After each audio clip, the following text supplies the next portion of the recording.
million errors. Think about that. 51.5 million errors made each year filling prescriptions.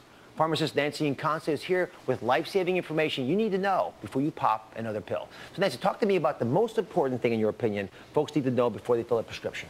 It's absolutely important for people to have a local pharmacy. Have all of your medications filled at the pharmacy at least once, because that allows the pharmacy to have all of the information in their systems. And that way they can better screen for drug interactions and help you if you have any problems with your medicines. For those people who go to mail order for their prescriptions, they should still have their prescriptions filled at least once by the pharmacy, again, so all of the information is in the system. Plus, it allows you to develop a relationship with your pharmacist. Right. That point's so important, right? You know, folks, they're there, they're free. Talk to them, their pharmacists available. Actually, by law, have to talk to you about the medications that you're on, so take advantage of it. Okay, there are some very common mistakes we all make when filling prescriptions. Marissa made one that may surprise you. Take a look at this. I believe it's already done. Okay. Okay, thank you very much. Thank you. Have a good day. Yes. Hi. Sorry for the 10-minute wait. It's okay. Can you fill my prescription? Sure. Are you in the computer? Yes. Would you like to wait for it now? Okay. Okay, thanks. Thank you.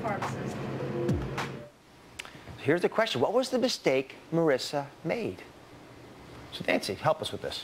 Well, she made two mistakes. Her first mistake is that she went at the very beginning of the month, and this is when it's the busiest in the pharmacy. Research has shown that medication errors can go up by as much as 25% at the beginning of the month.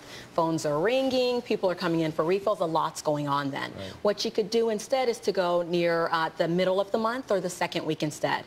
Her second mistake was to go at noontime, again, a busy prime time during the pharmacy hours. She could instead go in the morning when the pharmacy opens, or later in the evening about 1 hour before the pharmacy closes. I like those ideas. Our mind's always busy, by the way, no matter when I go. Oh. Marissa made another mistake. This is one that I know most of you are guilty of making. Now watch carefully, see if you can guess what it is. Prescription's all ready. Okay, thanks. Do you have any questions? No, I'm good. You sure? Yeah, I'm positive. How much do I owe you? It's $29.89. Okay, thank you. Ooh. What was the mistake?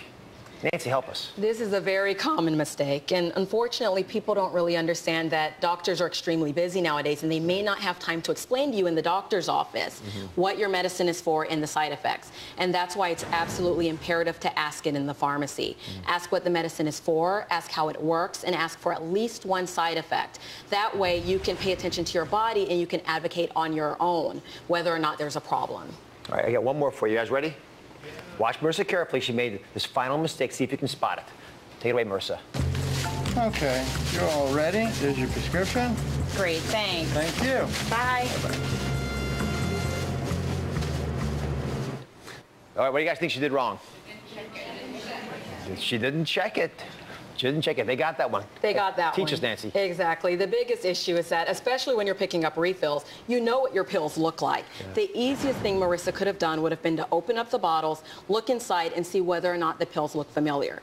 So give me a high-level perspective as a pharmacist. What should folks be doing today, right now, to protect themselves? The least that they should have is a list of all of their medications. And some of my patients will only come with just a list of their prescription medications. But what we really need is a list of all of the prescription medications, all of the over-counter medications, the supplements, and the vitamins, plus the dosages for each one, as well as how often they're taking them. That way we better know whether or not the medicines are working the way they should, whether or not there's any side effects to them.